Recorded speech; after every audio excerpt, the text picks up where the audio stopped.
বৌমা একটু এদিকে আসবে? বলুন মা, কি হয়েছে? বৌমা, আমার পায়ের ব্যথাটা না খুব বেড়েছে, তুমি একটু বাজারে যাবে? আপনি একদম চিন্তা করবেন না, কি কি আনতে হবে শুধু বলুন। একটু জ্যান্ত মাছ আনবে আর একটু তরতাজা সবজি আনবে। ঠিক আছে মা। বৌমা তো কখন বাজারে গেছে, এখনো পর্যন্ত এলো না। 2 hours later. বৌমা, তোমার হাতে খালি ব্যাগ কেন? মাছ সবজি কোথায়? আপনি তো জ্যান্ত মাছ আনতে বলেছেন, মাছ কাটলেই তো মারা যাচ্ছে।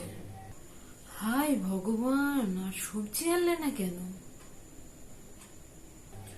দোকানদার তো বারবার জল দিচ্ছে, তবুও তো ঘুম ভাঙছে না।